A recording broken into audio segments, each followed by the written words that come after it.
B का मतलब होता है बनना, होना या रहना, ठीक है। इसका टाइम के अकॉर्डिंग अलग अलग तरीके से यूज होता है।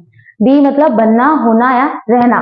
B is used as an auxiliary verb and it can also be used as a main verb. मतलब बी को जो है एक ऑक्सिलरी या हेल्पिंग वर्ब के रूप में यूज किया जाता है ना, और साथ में इससे हम यूज कर सकते हैं मेन वर्ब की तरह भी हम इसे यूज कर सकते हैं, ठीक है।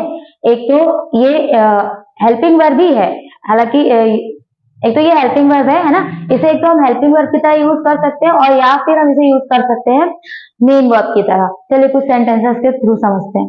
आई want to be a doctor, है ना। I want to be a doctor मतलब मैं क्या बनना चाहती हूँ, डॉक्टर बनना चाहती हूँ। यहाँ पे इसका मतलब निकल रहा है बी का बनना। I want to be a doctor, मैं बनना चाहती हूँ, है ना। वॉन्ट यहाँ पर जो है मेन वर्ब है आपका, इस सेंटेंस में वांट मेन वर्ब है और बी जो है आपका हेल्पिंग वर्ब। इस सेंटेंस में वांट मेन वर्ब और be helping verb.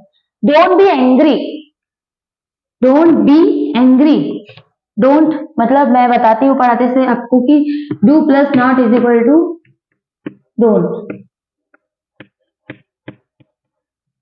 Do plus not मिलाकर बनता है डोंट। डोंट बी एंग्री मतलब गुस्सा मत होइए। अब इसका मीनिंग क्या निकल रहा है, होना।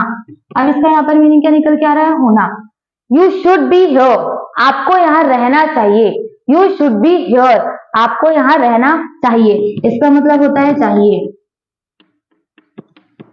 अब इसका मतलब हो रहा है रहना। आई बात समझ में, है ना। यहाँ पर इसका मतलब था डोंट बी एंग्री मतलब गुस्सा मत होइए। यहाँ पर इसका मतलब था होना। देखिए हम तीनों शब्दों को इसमें लेकर आ गए हैं ना। यहाँ पर I want to be a doctor मतलब बनना, उसके लिए भी बी का यूज किया है। डोंट बी एंग्री गुस्सा मत होइए, इसके लिए भी हमने बी का यूज किया है। यू शुड बी हियर, आपको यहाँ होना चाहिए या आपको यहाँ रहना चाहिए, उसके लिए हमने रहना चाहिए, आपको यहाँ रहना चाहिए, इसके लिए भी हमने क्या किया, बी का यूज किया। I be busy next week, I be busy next week, मैं I will, I plus will मिलाकर बनता है आयल, इसका प्रोनाउंसिएशन है आयल। तो I be busy next week, मैं अगले हफ्ते यानी आने वाले हफ्ते में बिजी रहूंगी। आने वाले हफ्ते में मैं बिजी रहूंगी, है ना। रहना इस शब्द का यूज, अभी बी का मीनिंग निकल रहा है रहना। मैं बिजी रहूंगी, साथ में लगा है विल, तो विल मतलब फ्यूचर के लिए। आई विल बी बिजी, रहूंगी, I will be. I really want to be healthy, I really want to be healthy, मैं हेल्दी रहना चाहती हूँ, है ना।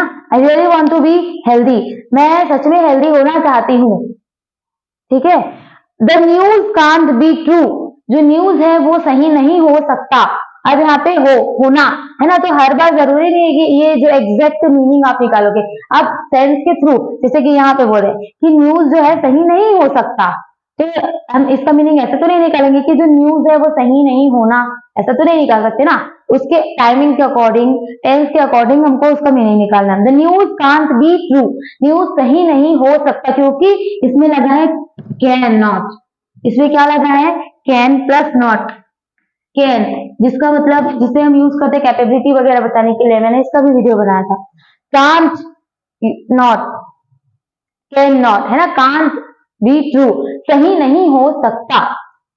Positive vibes help us to be successful, जो पॉजिटिव वाइब्स होती हैं वो हमें सक्सेसफुल होने में मदद करती हैं, है ना।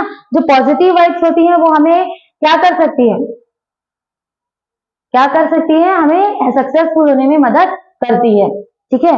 तो आई होप आप लोगों को बी का यूज समझ में आया हो। एक बार और बता देती हूँ, बनना, होना या रहना, है ना। एक इसे, ये ऑक्सिलरी वर्ब है, ऑक्सिलरी यानी हेल्पिंग वर्ब, और इसे हम यूज कर सकते हैं साथ में मेन वर्ब की तरह भी, ठीक है। Thank you.